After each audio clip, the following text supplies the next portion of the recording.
All right. Hello, everybody. Thanks for joining us for the Serverless Panel. Really awesome to have everybody here. Joined today by Benoît and Rosius from the Serverless Guru team. And yeah, we're going to be jumping into a couple of different topics. First up on the list is going to be Monorepos. Then we'll jump into EventBridge, some CI/CD talk, and then just some general dialogue and see how it goes. So this is the first time doing this, so thank you for being on the experiment with us. And on that note, let me give a chance for each one of our panelists to kind of do an introduction for themselves. Benoît, do you want to lead us off? Yeah. So I'm Benoît. I'm a community builder since last October. I've been working with Serverless Guru for almost a year now, and it's been really exciting to work with so many talented people and that amazing team that I work with. I'm also very active in the AppSync community. I do maintain the serverless plugin for AppSync. And yeah, that's about it. Okay, so I'm Rosius Ndimofor.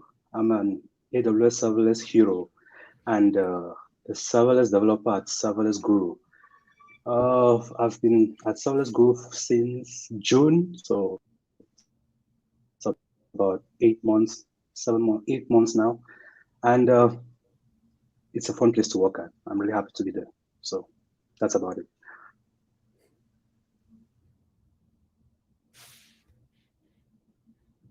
Awesome. Okay. And I am Ryan Jones, I'm the founder of Serverless Guru.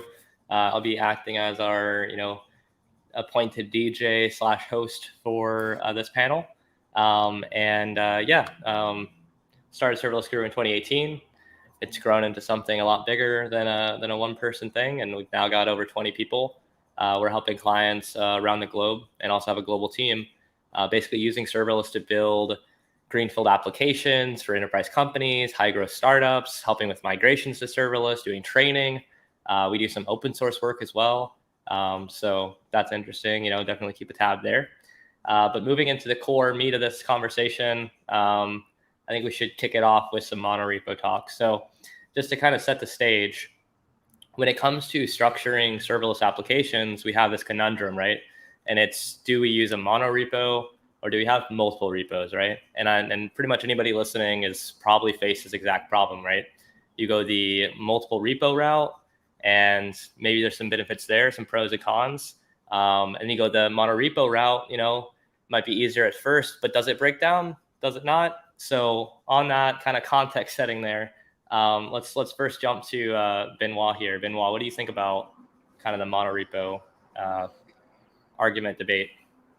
Yeah, I think maybe one of the main reasons to go to Monorepo is when you have some shared libraries, maybe things that will share among different resources, different microservices, different application. So maybe you have a front-end app like a React website. Then you have your API written in API gateway. But yeah, maybe they're going to share some resources, some validators for, if they're both written in JavaScript, it makes even more sense, right? So Monorepo here is really a good solution to actually share those resources.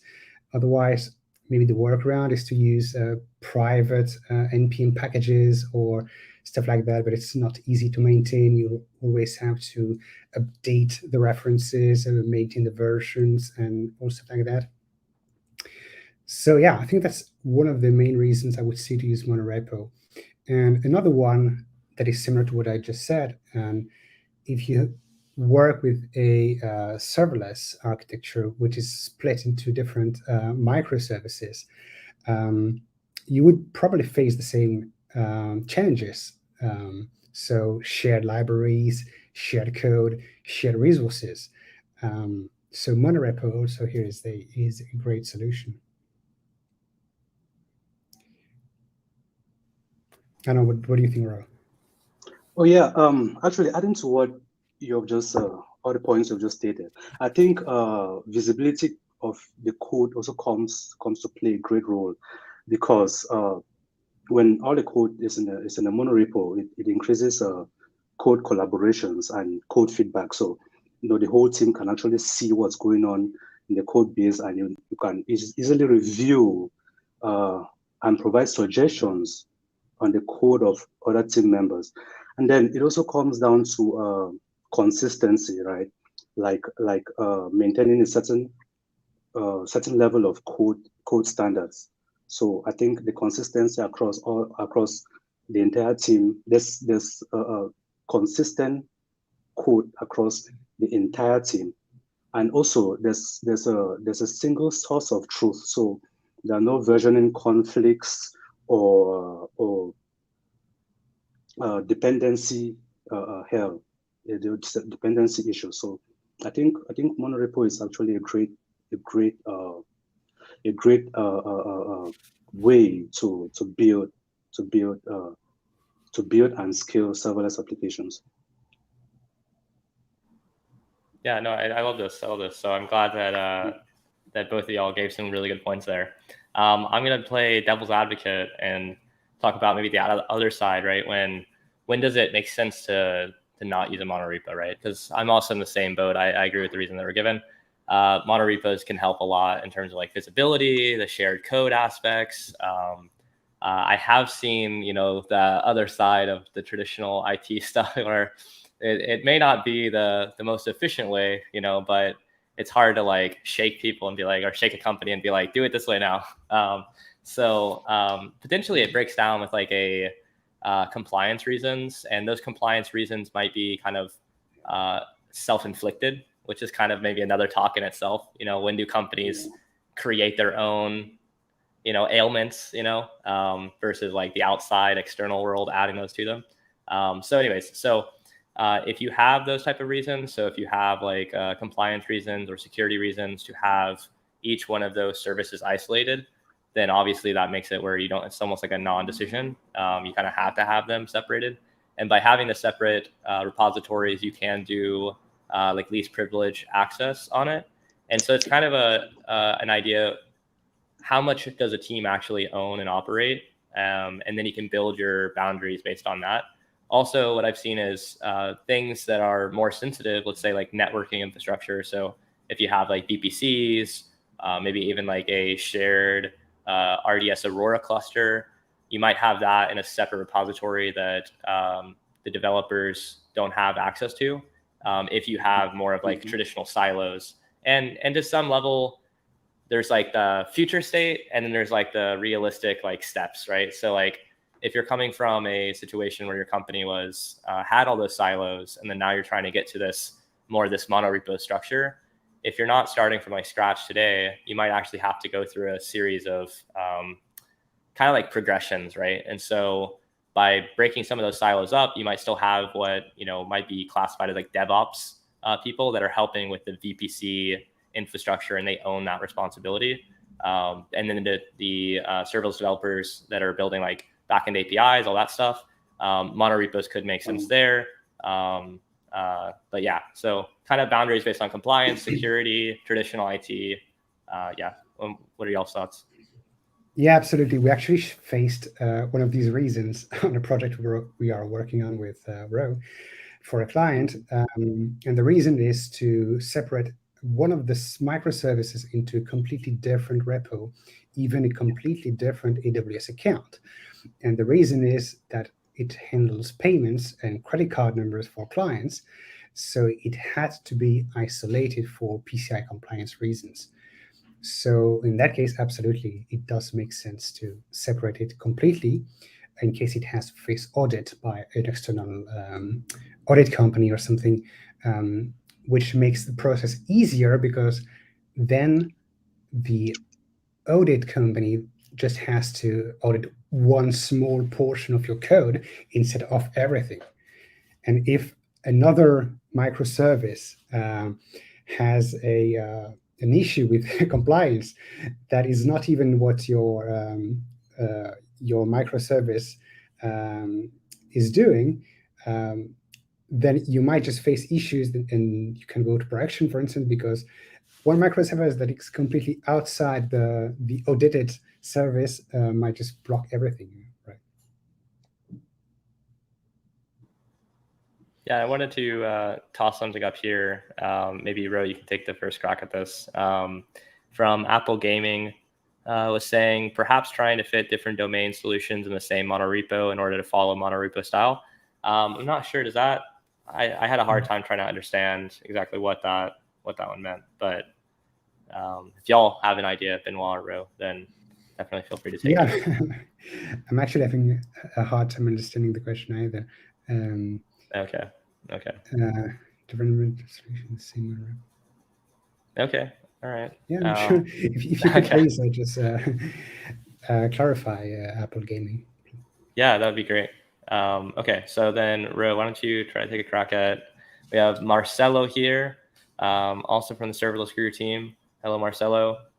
He says he likes to wrap his repos into sandboxes by use cases. So, kind of sounding like separating by domains. What are your thoughts on that kind of approach? For me, I think that's absolutely correct, because when I look at that, when you separate your repos into different sandboxes, I mean that actually brings in a certain level of isolation. And if you were to install, let me say, dependencies, or if you make an update on for a particular sandbox, all you have to do is run the update on that sandbox and not on the complete monorepo. So for me, I think that's a good way of handling different services in a monorepo. Awesome. And it did look like we got some more context here. Apple Gaming was answering or asking a follow-up question to Marcelo's. When you say use case, do you mean different domains, following domain-driven design? And then Marcelo said, exactly. So, so basically separating repositories based on domain and kind of having that logical boundary there. So super interesting. All right. Well, when it comes to this, let's see. Actually, Apple Gaming got back. Let's see. Perhaps trying to fit different domain solutions in the same monorepo in order to follow monorepo style. It's an example of wrong application of monorepos.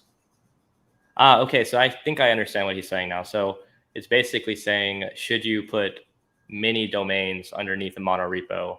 And he's saying potentially that could be a wrong way to go about it. Maybe it kind of it makes the water too murky. What are y'all's thoughts on that? Should each, let's say you have accounts API, you have feeds API, you have users API. In that scenario, would you have 3 separate repos or one repo? Yeah, absolutely. Well, I guess it depends on how connected your domains are. If they are loosely coupled enough and they don't have too much interaction between each other, I guess, yeah, it would make sense to separate them, just to separate the concerns and separate maybe if you have different teams working on them separately, different repos probably make more sense in that case. Yeah, absolutely. So this is interesting. At what stage does monorepo, does it always make sense in this case, or is there like a certain stage of where you're at? Like because you mentioned, team size, things like that. When you have let's say I'm a single person building something, it's a proof of concept. Maybe I'm just now in production, but it's very early on. I'm like V1 to V3. Does it make sense to have multiple repos or is it only makes sense, the domain separation only makes sense once the team is actually growing to a degree that's you have to have many different people potentially working at the same time, or have a little bit more guardrails, or just in general, domain, always separate repo? What are your thoughts, Ro? Yeah, okay, so I think in terms of the team size, if I want to build something as a single developer, then I'll definitely let me see.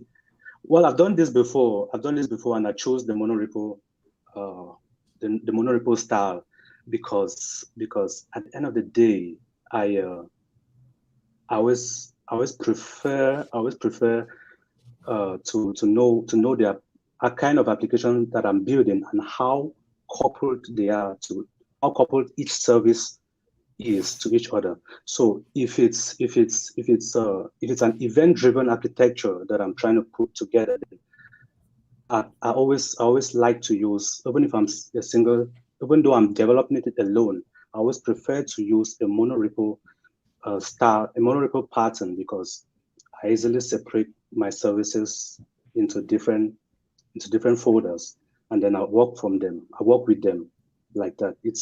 I think it's way better for me that way. But I don't know how others will handle it. I don't know. What do you think, Benoît? Yeah, I guess it makes sense. And one thought I just had is that it really also depends on how you plan on deploying your microservices or your different small apps within your Monorepo.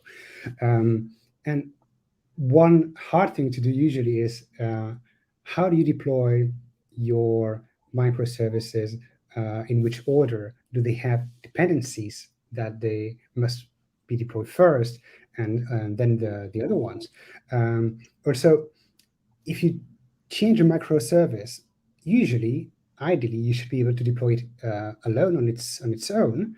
But with Monorepo, how do you do that? It's maybe hard to detect exactly what changed and deploy just that part without redeploying everything else. Even though maybe CloudFormation would handle that perfectly, it's still time that it requires to run the deploy command and try to deploy everything, even if it doesn't change. Yeah, this is really interesting, and it made me think of something we haven't talked about yet, which is like shared resources. Like we talked about, like the VPC side of maybe Yes. you'd want the VPC to be in a separate repo just so that access control is more limited. But that's also something that I've done where we'll have, because you have to think through not only the different domains and how those are separated, but also, like you said, the deployment flow. So if you have users API, feeds API, and accounts API, and all three are different domains, and they're all three different repos, hypothetically, they should be able to deploy at the exact same time with no issues, right? That's how they should be basically built out. However, they might all share the same like root API gateway instance and potentially like CloudFront or one other resource. And so you might have a shared repository that has like 2, 3, 10 different resources in there, which are then shared by the different individual domains. So that's kind of interesting. So what do y'all think about that? Like, does that make sense to have a shared resource repository where it's kind of like more like a monorepo? Like each one might be like a separate serverless YAML, let's say, just because of the boundaries there, but just to kind of group them together. Ideally, I would say that different microservices should not share any resource. They might be interconnected, maybe with EventBridge, with API Gateway. So they might have a dependency, they might have some cross-references between the microservices. But ideally, you should not share, for instance, a DynamoDB table across different stacks or different microservices. Each one should have its own. Now, I know it's hard to do in practice sometimes because you will always have like a central a source of truth of your data, and then if the data is scattered everywhere, it's maybe hard to reconcile everything, and you'd have to find other techniques to do that. But when you think about microservices, ideally, you should not share anything. Now, related to that, and as I just said, there might be some dependencies in the sense that one stack will point to the other using a API gateway endpoint. So how do you get the endpoint and pass it to the other stack? So you have to make sure that they are deployed in the same order, or you have to know in advance what that endpoint will be named with. With API Gateway and AppSync, usually you get a random domain name, but then you could just use custom domains. So in that case, you might not need actually to care too much about the order of deployments as long as you know in advance what the resources will be named and what will be their name or ERM. For instance, in the case of EventBridge, you might just know the name of the EventBridge bus and just pass it as a parameter. So you don't need to actually cross-reference with output values or with cross-reference, cross-stack references to actually get those names or shared resources names. No, completely awesome. Yeah, good breakdown there. Matt Morgan jumped in just now. Maybe Ro, you can take another crack at this potentially. So said that team size makes a difference to him. I have 100 devs across 18 teams. That's a gigantic amount of resources to manage there for sure. And don't want them all in the same repo. I know Google does it, but I'm not Google. And that's a really good point. And so maybe Ro, what are your thoughts on this in terms of not everything's technology, right? Not everything's like there is like a human to human thing, and there's a whole these. So when you have 100 devs and there's 18 total teams, how with that scenario does that change potentially the monorepo structure in your mind? And what do you think about it? Thank you for asking the question as well, Matt. Yeah, for me, I think in this case, a monorepo approach will instantly lead to it's more disadvantageous because that's actually a lot, because when you're thinking about monorepos, now you're thinking about build time and how the amount of files in that monorepo that you have to compile and deploy to the cloud, because 100 devs, 18 teams, that's a lot of code in one repo, you understand? And to actually push that out to deploy that, it's really, I think maybe, I don't know how, I don't even want to imagine how that would be done, but I just think there's too much noise. That's too much noise on the same repo. So for this case, I think Matt Morgan is absolutely correct. I wouldn't want 100 devs on a single repo. So. Absolutely. The only thing I want to say about this is that I can't imagine the pull request and merge config mess that could generate. So I would definitely not use Monorepo with 100 devs and 18 teams. Yeah, that sounds like crazy. Yeah, and that's something as well. I'm very curious now because if Google's doing it that way, I don't know how they make that work. I'm sure they have some articles out there, but that sounds absolutely crazy. Okay. So getting to the end of this topic, we're about probably like a little bit over 1/3 of the way through.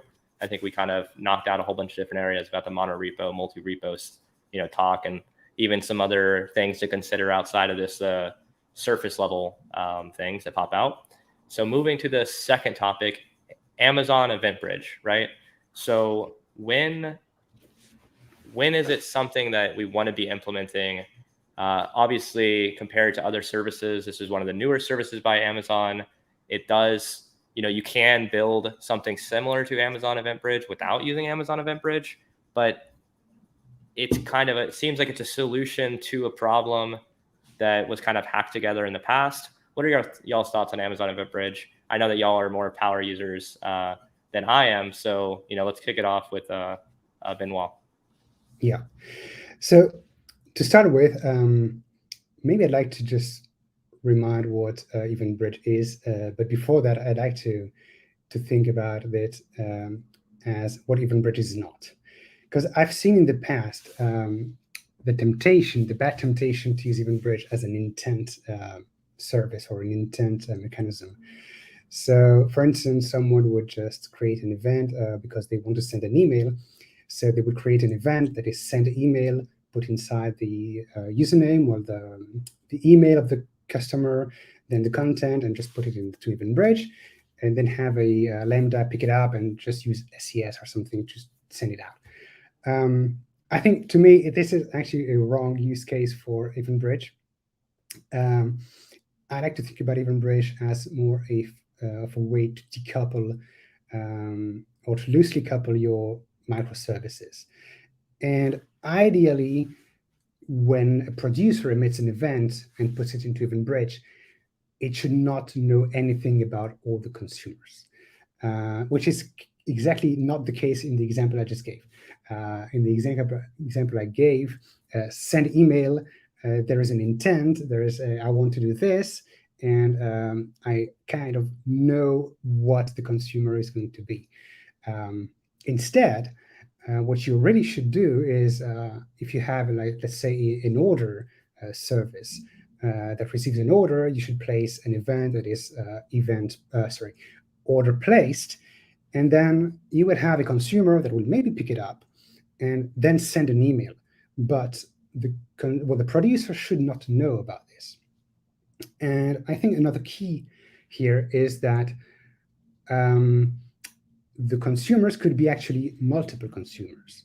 So in the case of the example I gave, order created or order placed, maybe one consumer will send an email to the customer, another consumer will generate an invoice and store it into S3, then would have another consumer generating some analytics, and then another one for customer rewards or something like that generates, gives some points to the user, like a loyalty program, something. So yeah, in the case of the previous case, like if you use it as an intent service, there's just one thing that it intends to do. So yeah, so I think this is actually wrong. Now, yeah, EventBridge is actually a great tool to actually decouple your infrastructure.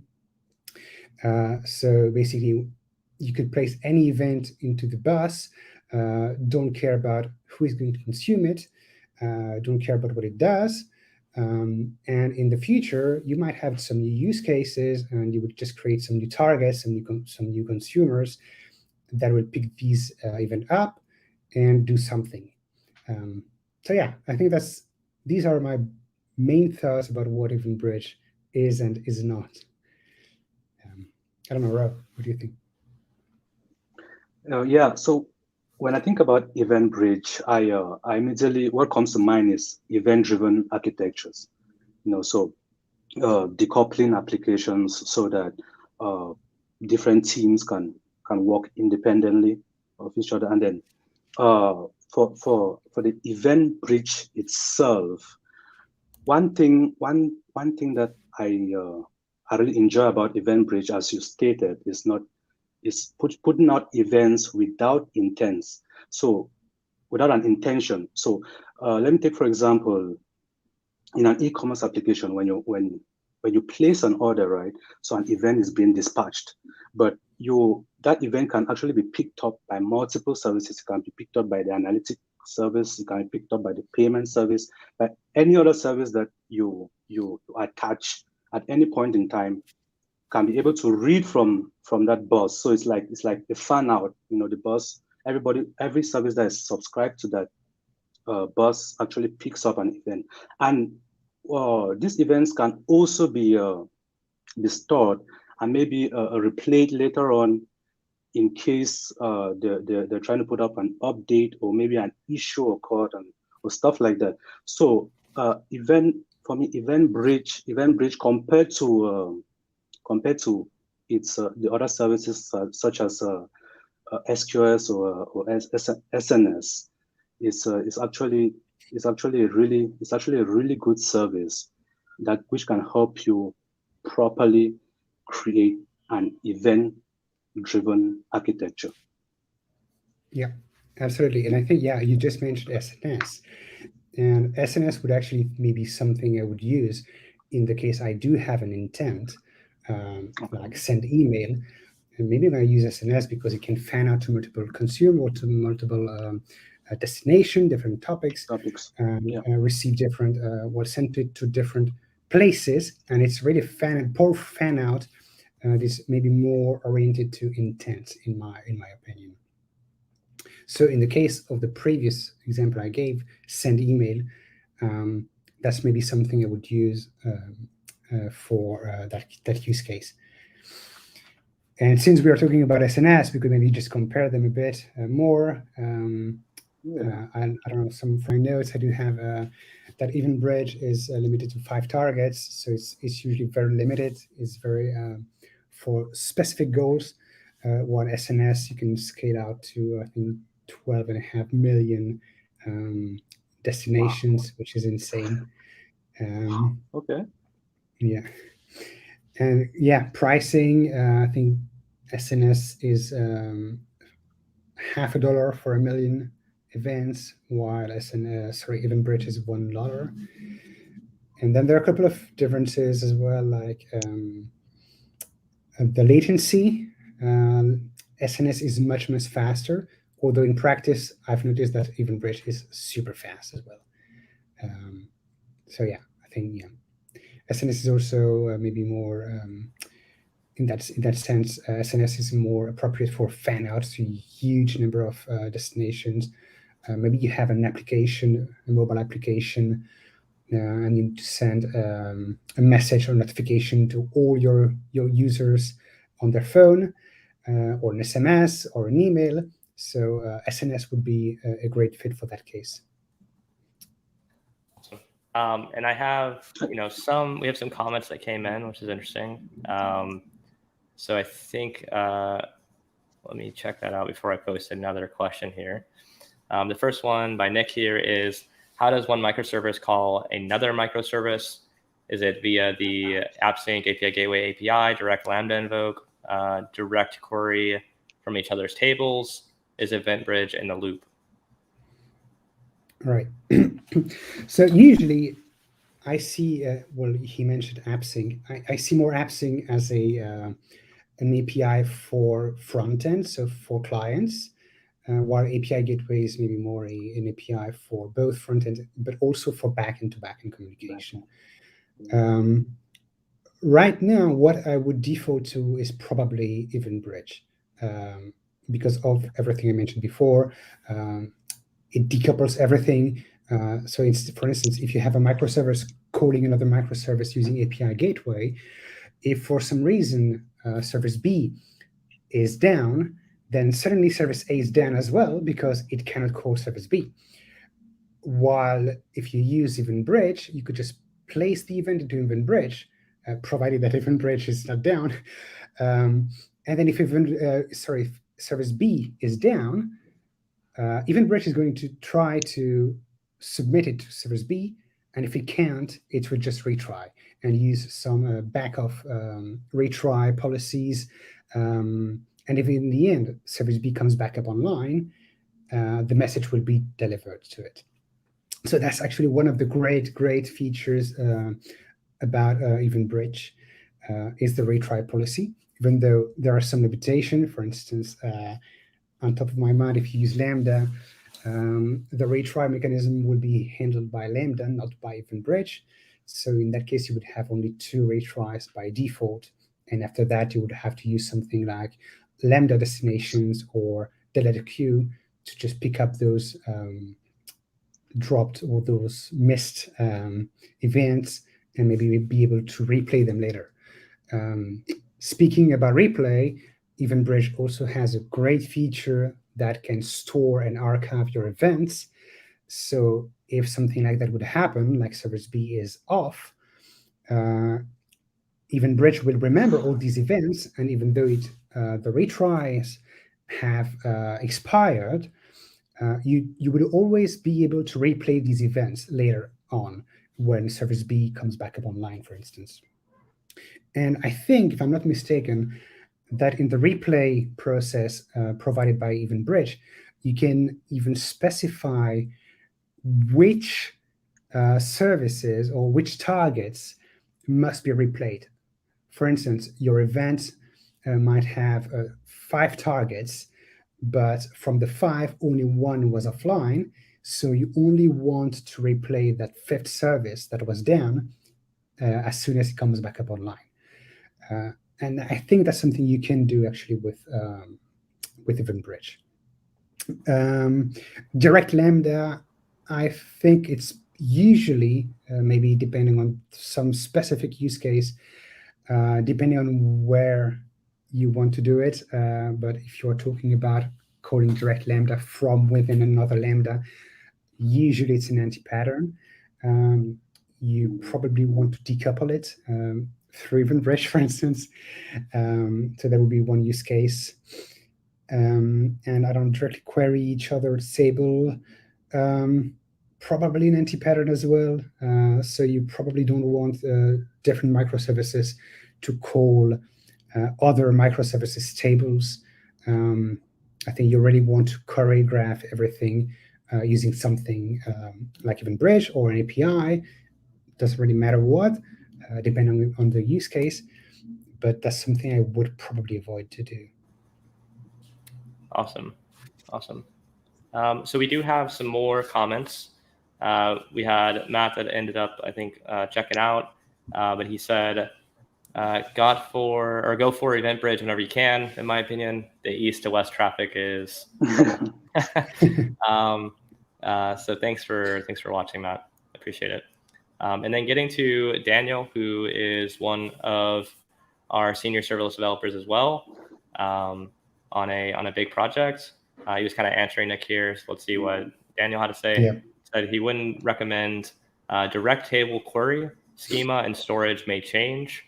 I recommend API gateway /app sync endpoints to keep the request response unchanged. And then the second comment here is, with SNS's filter capability, isn't that very similar to EventBridge? Now that one seems like there's a little bit more to dive into. Who wants to take a shot at that? Yeah, I think, there are actually two main differences. One main difference between SNS and EventBridge when it comes to filtering is that SNS only supports filtering at the top level attributes, while EventBridge can go deeply nested into the payload to actually pinpoint exactly what you want to filter or not. Another difference would be transformations. I don't think that SNS supports transformation. No. While EventBridge, you can configure your targets and your filters to pick up the event, transform it, maybe strip out some information that might be not relevant to the consumer, or maybe because it's PII or something you don't want to actually forward to the target. So you can use transformations to actually strip out something, or even completely reshape the event to something that the consumer can understand. And I think these maybe are the two main differences I see between SNS and EventBridge filtering. Awesome. Okay. Content-based filtering on. Oh, sorry. Oh, go ahead, Ro.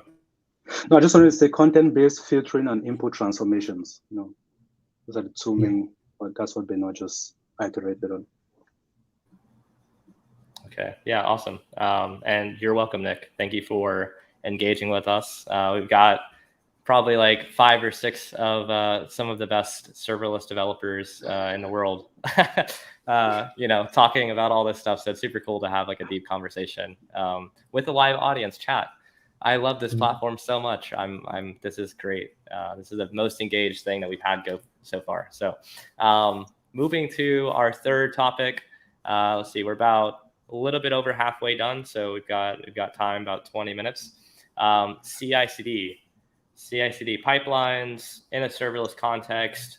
What makes the most sense? Am I using Jenkins? Am I using AWS code pipeline, code build, code commit? Am I using Bitbucket pipelines? Am I using GitHub Actions? Am I using GitLab? Am I using Seed? Like, what do I do? There's a lot of options. I feel like I'm overwhelmed with the amount of things that I can do. How do y'all think about it? And what would you use in your own projects? Okay, so you want to take it, Benoît, or should I go ahead? Go ahead. Sure. Yeah, so I've actually used CDK pipelines before, and GitHub Actions, and I think I would sway towards GitHub Actions because of the fact that it has pre-built templates. That's really on a project that you want to put out really fast. That's very, very, it comes in really handy. where you just get these CI templates and then you just edit them to suit your use case, and then you deploy really fast. So I think for this I'll go with GitHub Actions, and I think it's great for me. It's been great. It's been working out great for me. To be honest, I've not used a lot of CI/CD services in the past. One of them was Circle CI, but it was not in a serverless context. The only one I really used was GitHub Action as well, which is awesome. And I think the main reason I would use it, and I default to GitHub Action, is because it integrates so greatly with GitHub directly. Everything happens there. There's one place where I can see my pull requests and my CI/CD builds and running the test, everything that it does in just one single place, which is my GitHub repository.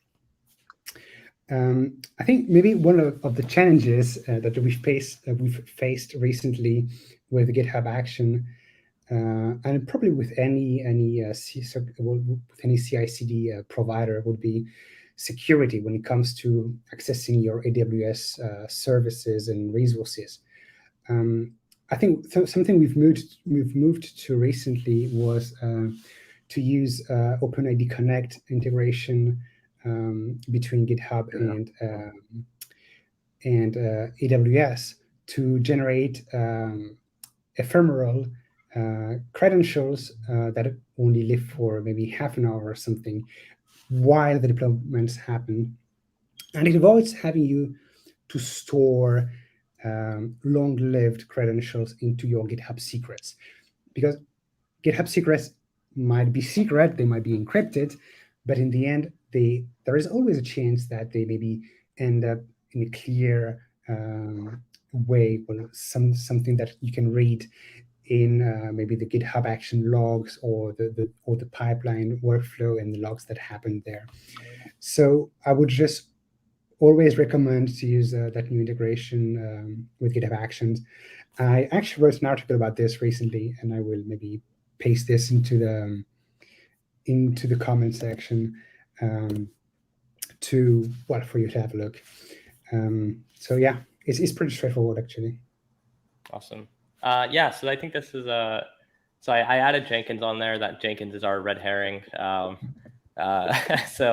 if anybody is like familiar with building Jenkins pipelines and like Ruby files, it's like won't do a gunshot emoji, but with my hand, but it's really awful.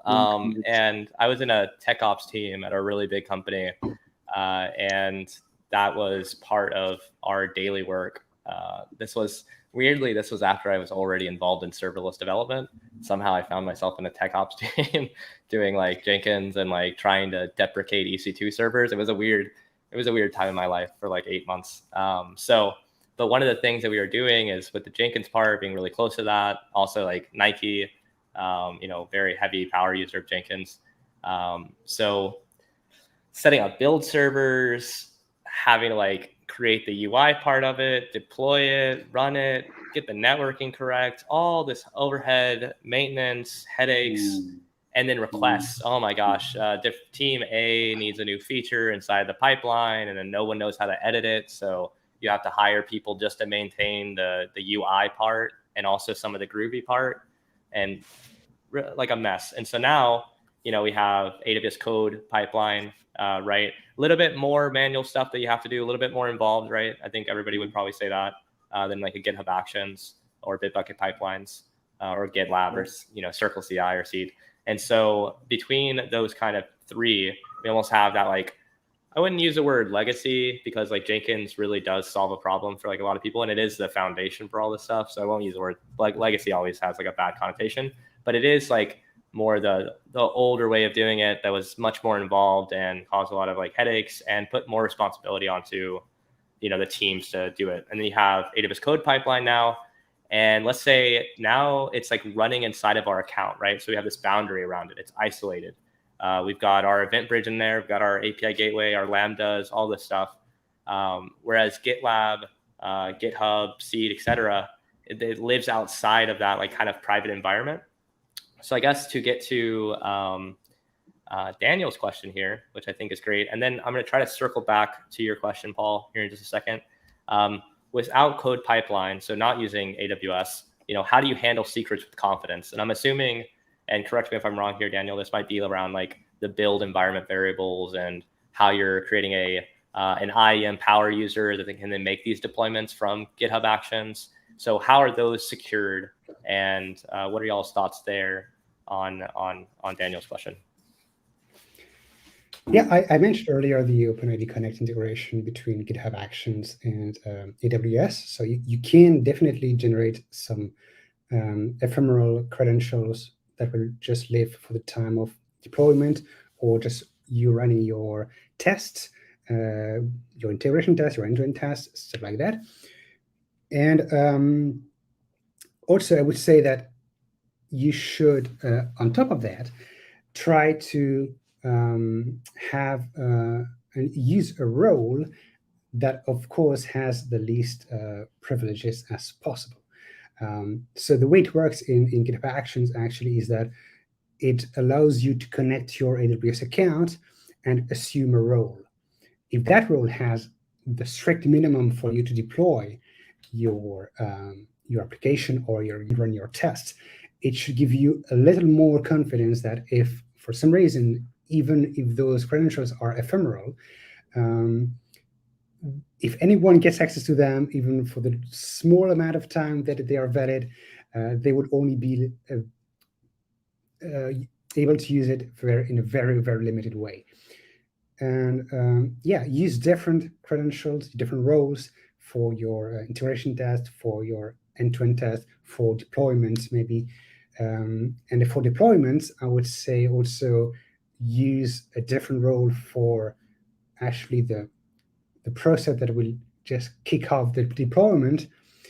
And if you're using CloudFormation, use a different role for the actual deployment service, the role that CloudFormation will assume and that only CloudFormation will be able to assume. With all these aspects in mind, I think it limits a lot your exposure in case of a leak of credentials.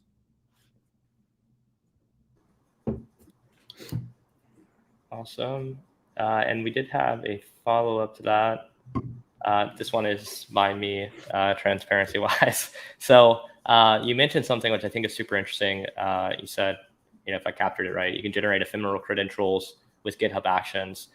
Is that automatically generated, or is that manually added into the environment variables when you're in your development? Is that like something that's like a add-on to GitHub Actions, which is making that connection and doing that stuff for you and injecting it into the environment, or are you manually pasting something? Right. So there is actually a GitHub action that connects to your AWS account using OpenID Connect. So it's actually GitHub itself requesting to assume the role. So that role is being returned by AWS, provided that you are providing the right credentials. It's actually working in a way that you configure your AWS account to allow GitHub Actions and your specific repo, of course, to assume a given role. So no one else in any other repo would be able to do that. So it returns some credentials, so a AWS key, an AWS secret, and a token. And I believe those go, into the environment variable. So when you run SLS deploy or AWS S3 copy, whatever, any AWS command that requires some credentials, they will always be there in the environment variable for you to use. So basically it uses environment variables, but it does that under the hood. You don't have to worry about it. It's just that GitHub Action, that plugin that does it for you. No, that's awesome. That's a great quick little way to answer that. So I kind of quoted there, probably informally quoted, but there is a GitHub action which connects to your AWS account with OpenID Connect, and it's GitHub itself that's connecting. It is automatic, and so it happens under the hood, like you said. So that's amazing. To another one here, So you can create a role, assume the role from GitHub Actions. The permission should be minimal. I didn't put that exactly in there, but the permission should be minimal. Is this hard to do with serverless deployments involving CloudFormation in y'all's experience? Maybe Ro, you can kind of take that one. When you've tried to do serverless deployments, has your IAM user doing those deployments or your assumed role been star, or have you actually been able to successfully, narrow it down to just say like these couple of things? Like, what's been your experience? Well, I don't think it's hard. I think it's pretty straightforward. So I've to be sincere with you guys, I've used the star before multiple times. So yeah, and well, when you start getting serious, you now have to start narrowing down, the role, putting down the permission so that you don't shoot yourself in the foot. So I don't think it's difficult. It's pretty straightforward, Yeah, well, I think the opposite. I think it's hard. Usually, it depends on your use case actually. But when it comes, for instance, to Lambda, yeah, usually you know what your Lambda does. You know it has to access DynamoDB. You know that it has to access S3.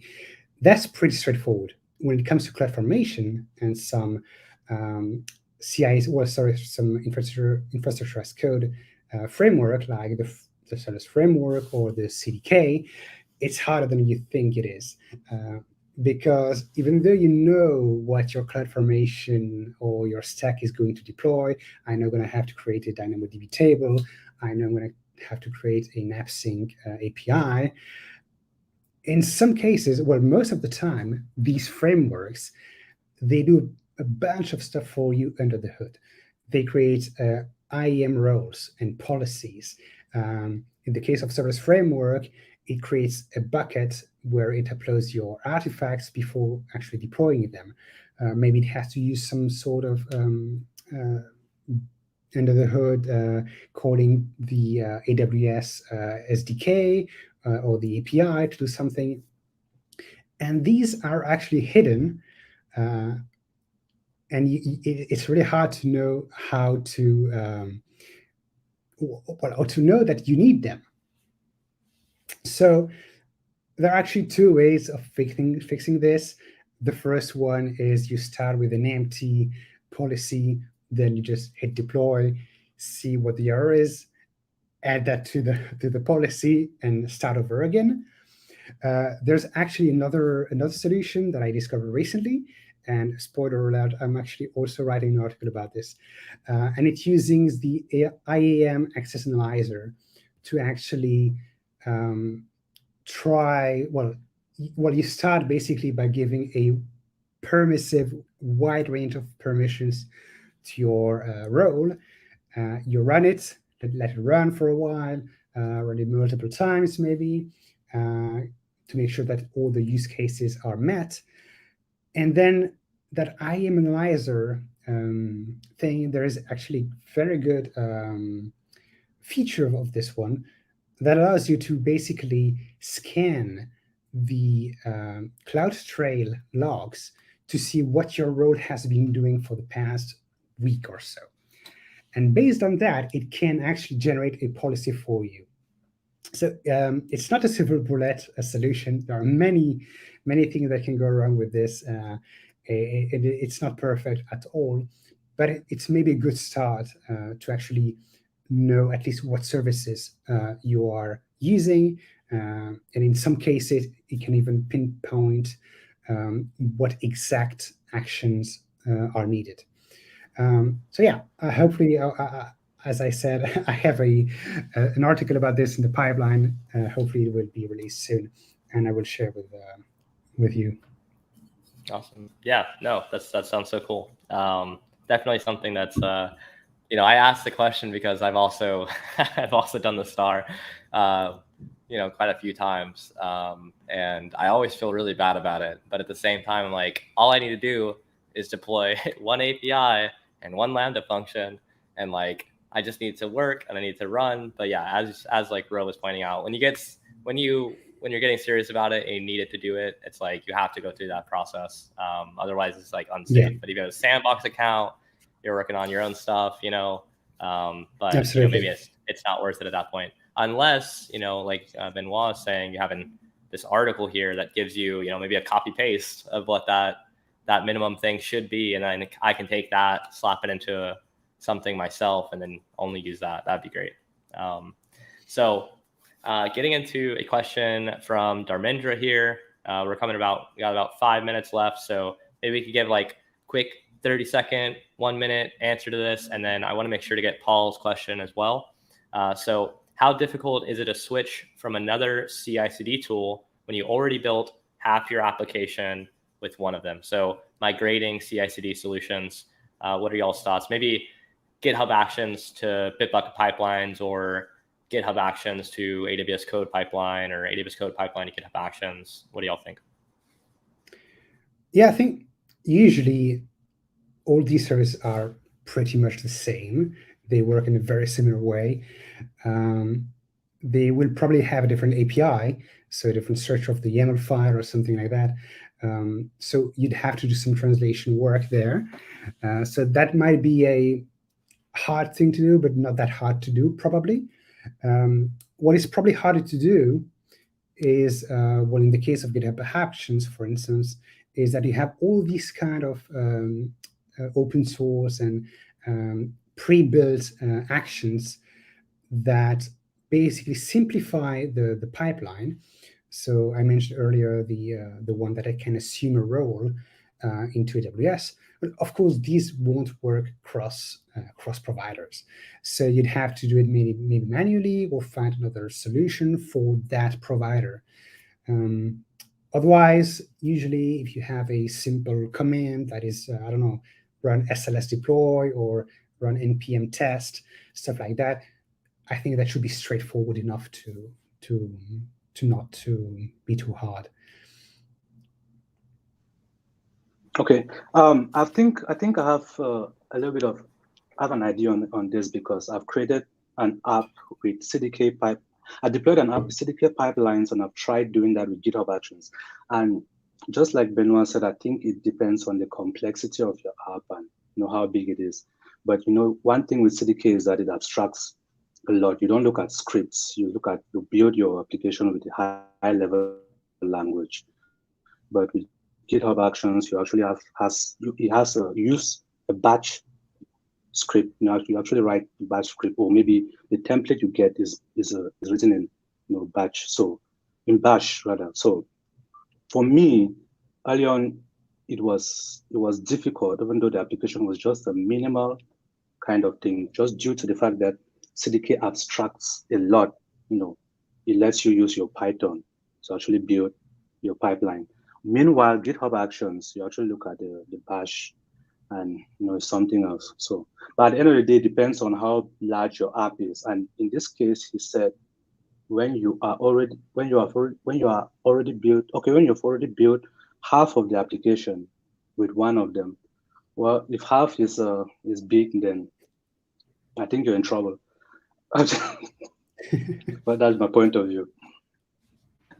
Oh, love it. Okay. Well, I think that was kind of pretty well answered. So I'm just going to toss Paul's question up here.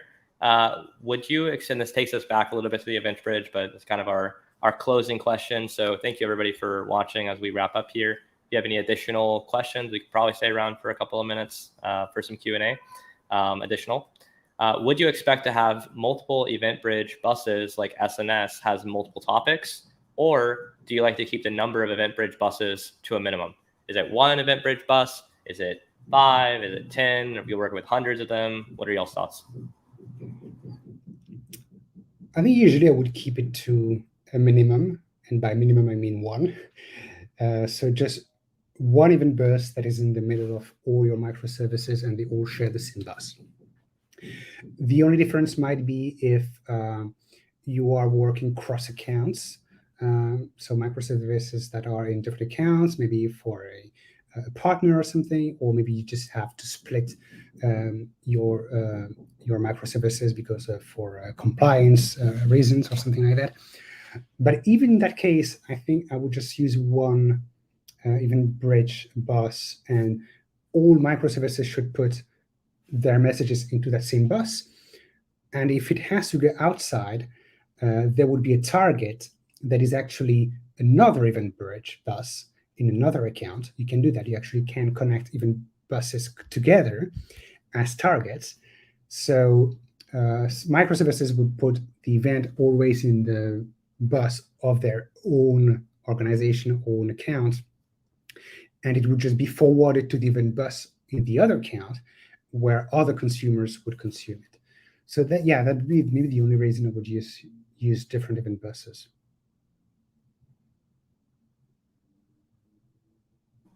Okay, Ro, any other thoughts on that? None. I think Benoît has answered it perfectly. You've done justice to the question. Okay, perfect. We'll show some people that gave a shout out. Thank you, JMIT, for the feedback there. And also here, Slavy, hopefully I'm saying that right. Thank you as well for coming and joining us. Dharmendra, Daniel, Matt, let's see, who else do we have in here? Nick, Paul, let's see. I think I've already mentioned Matt, Will, awesome. Good to see you there too. And Apple Gaming, not sure what your name is, but thank you for attending as well. And also Marcelo came through here, and so super appreciate that. On that note, I think that we're at time. I don't see any other questions. So I think we can end it only 3 minutes past, which, is pretty good for us. Sometimes we go a lot longer. So thank you so much for joining us today. Hope that you got a lot out of this panel. We plan to do more of them in the future, hopefully once a month. That sounds pretty good to me. And with that, we'll see you next time. Thanks, everybody. Thank you. Bye. Bye. Thank you. Bye.